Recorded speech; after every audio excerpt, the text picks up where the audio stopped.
Munshiganj launch ঘাটে যাত্রা বিরতি দেয়া একটি যাত্রীবাহী লঞ্চে এক নারীকে মারধরের একটি ভিডিও সামাজিক যোগাযোগ মাধ্যমে ছড়িয়ে পড়েছে। এই সময় যাত্রীদের কাছ থেকে টাকা পয়সা ও মোবাইল ফোন লুটের অভিযোগও পাওয়া গেছে।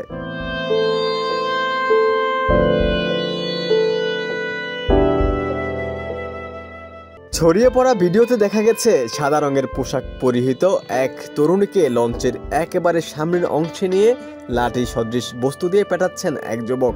এই সময় 50 থেকে 60 জন বিভিন্ন বয়সী পুরুষ সেই দৃশ্য তাদের মোবাইল ফোনে ধারণ করে উল্লাস করতে দেখা যায়।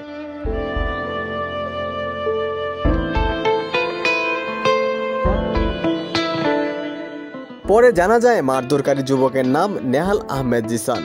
সামাজিক যোগাযোগ মাধ্যমে ছড়িয়ে পড়া একাধিক ভিডিওতে আরও দেখা গেছে থেমে থাকা লঞ্চের দ্বিতীয় তলায় কেবিনে থাকা পিকনিকের যাত্রীদের নির্বিচারে পেটাচ্ছে 10 থেকে 15 জনের একটি সংঘবদ্ধ দল।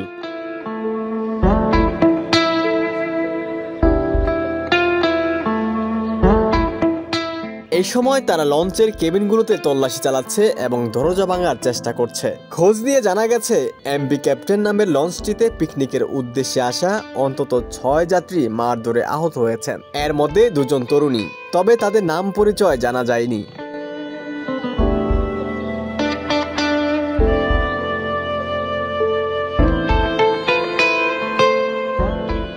স্থানীয় গণমাধ্যম কর্মীরা জানান, শুক্রবার রাত 8টার দিকে লঞ্চটি মুন্সিগঞ্জ ঘাটে নোঙর করে।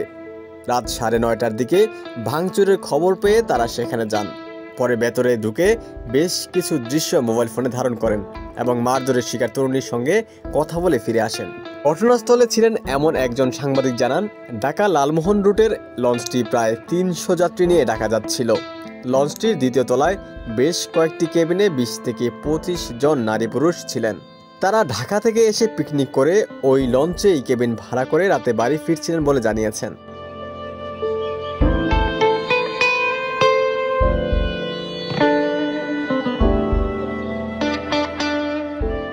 এদিকে লঞ্চে নারীদের মারধর করার ভিডিও সামাজিক যোগাযোগ মাধ্যমে ছড়িয়ে পড়লে ঘটনাটি ভাইরাল হয়। এমন পরিস্থিতিতে শনিবার দুপুরে অভিযুক্ত নেহাল আহমেদ জিহাদকে আটক করেছে পুলিশ।